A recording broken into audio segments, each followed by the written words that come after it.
Hey everyone, welcome to Jargus Ranger Reviews. This time we'll be looking at the 12th episode of Power Rangers Ninja Steel, Family Fusion. And oh boy, this was like an incredible episode. There was a ton of stuff into it. I mean, we pick up sort of where the last one left off, with Aiden being controlled by Madame Odious somehow. I mean, my first thoughts was, this gonna be like Season 3 Mighty Morphin, where we had Kat pretending to be good, but she was under evil's control? I don't know. Well, I do know now. Anyway, starts off with him meeting Ripcon in secret, saying he wants his help to destroy the Rangers. And he's sounding like so deep and forceful, even compared to when he went to help heal Brody in the last episode. It was pretty unique. And also you see flashes where his eyes glow red. I mean, that's how you know he ain't normal, he ain't human. So then where's the real Aiden? And of course, Ripcon tells him to be careful, there's traitors everywhere. Of course, after he leaves, Odious shows up and laughs about it. Now, fast forward a little bit later in that day, the school's gonna have a talent show, to where Levi's gonna sit this one out. But Preston's gonna be there, and Brody and Aiden, or the supposed Aiden, is going to do a song that their father taught them when they were kids. And of course, since it's the usual setting, we have the best characters in the show, Monty and Victor Vincent. Apparently he's been forbidden from fighting a bull, for obvious reasons. But then he sees Preston practicing his magic in his locker, until they get a call from Mick to come to the Ranger base. So he quickly throws it in his locker and forgets to lock it. And our two idiots open the locker and try to use the hat, thinking they could use its magic. Because, you know, Preston's magic is technically real, even though it's the ninja ability. And what happens to these two buffoons is that they get sucked into the hat and it flies into the locker, where it locks itself. And they're running around scared because it's a completely dark space, except for them, and apparently one white bunny, which is huge compared to them, so they are terrified. But more importantly, Ripcon is leading an attack on the city with a bunch of the new Basher bots. So when they go into battle, what happens is Aiden watches them in the base, and Levi's staying behind because they're working on a new fusion battle star. It's going to be able to combine their powers. And they need some of the gold power to finish it up. So he stays and watches it and realizes they've been hiding right in front of him the whole time, their base. So 4 of the Rangers are fighting the Basher bots, whereas Brody goes right after Ripcon. And the fighting choreography in this is really good. I mean, they're just going back and forth with them trying to fight each other. Of course, Brody losing. Even if Preston hands him his sword and he uses a double attack on it, it does send Ripcon retreating for now. But that won't be for long. Actually, no, before that, Levi does throw the completed star at him, and enables him to use the powers from all 5 Rangers' ninja swords. And so it like creates like a bunch of glowing swords around Ripcon that trap him in there. But Brody's able to run over and slash him multiple times and deal massive damage. And yet, it's still not enough to finish him off. Man, how many times this guy gets beat just keeps coming back? You usually don't see villains in Power Rangers that is adorable. But it does send him running for now.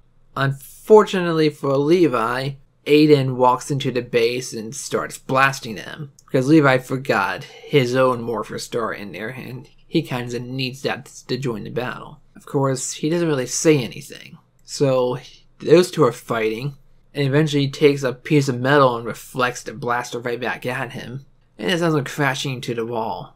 And that's when the other Rangers show up and see the battle. And when he gets up, he's saying, "Why are you doing this? Why are you betraying your own brother?" And then you see there's a hole in his chest, but there's a bunch of circuitry in there, and his eyes stay glowing red, and he just says, "I am no one's brother." And he sounds like a Venjix type voice from, Power Rangers RPM. At least that's how it was to me. So Brody, of course, is in a lot of shock. Though when Levi's fighting him, bunch of crap happens. Like the green energy, like when he was being sapped before, comes back into him. And Odious is saying that she's stolen his childhood memories. So why is it Aiden? That confuses everybody, and Levi kind of leaves out the battle for now because his head's feeling weird. And of course Galvanax is unhappy, and Odious tries to make him look like the traitor, and saying that he sent the robot to fight the Rangers, and he was the one that had the Gold Ranger captive. So he gets forced to go into Galaxy Warriors and get gigantified right away. According to the show, he's just that excited to fight the Rangers, and even threw in some Skull Gators, which we hadn't seen since way early, like episode 3 or 4, to join him. So the Rangers fight them in the Megazord, and Levi does join them for that with his Megazord. And what happens is they quickly get rid of the Skull Gators, but it becomes just a giant sword for Ripcon. And I mean huge. And you know, compared to him, and you know that's big because he's already like Megazord size. So it's bigger than the crapload of buildings. And then they get the idea, well, Fusion is starting to combine their powers, what about the Zords? So the Bull Rider Zord and the Ninja Steel Megazord combine to be the Ninja Fusion Zord. So not Ninja Fusion Megazord for some reason. Anyway, at one slash from it, it breaks the sword back into the 2 Skull Gators. And it looks pretty cool. I mean, it's basically, you have 2 seats on there, and the Bull's Rider is standing on top of it. Kind of, his head kind of comes in flat, though. Anyway, ultimately, its sword slash is even more powerful, and with just a few of them, it's able to destroy Ripcon and the Skull Gators all at the same time. And this time, Ripcon is down for good. The question is, what will Odious do next, now that her plans are ruined? Well, at least she wasn't found out, but I know Galvanax ain't happy. But we can ignore that right now, because we go back to the talent show, and it's Preston's turn, and he decides to finish it off with a classic trick, pulling a rabbit out the hat. But instead, out pop Victor and Monty. And then the little bunny. And they just scream at it. They think it's mocking them, and they run off. Audience gets a cheer. But now, here's the part that really impressed me. It's Brody's turn next. And he sings, well now, solo, this song written by his father, on just a little acoustic guitar. And during it, Aiden walks out. His head hurts a lot. Apparently he's getting a bunch of memories flashing into him. And the song is really nice, laid back, and can really relax you. It's about always being together, always being united. You know, because they're a family. And we discover it was written for them after their mother died. So damn, these kids had it rough. Then Aiden walks out and he sings, then Levi walks out and he sings the rest of the song that really only he and Brody or their father could know. So they finish off the duet together. And it's really touching and moving. Something I never thought I'd say about Power Rangers. But yeah, the acting was top notch too, all of it. I mean, you could see as it went on that Brody was really in a lot of pain. Emotional pain after all that happened. He was trying to hold himself together and still put on a good show. So his actor did an amazing job. It's really not something I thought I'd see in Power Rangers. I mean, we just had an episode ago with Preston, his mother being dead too. I mean, wow. I don't have many words to describe this, but I was thoroughly impressed by this.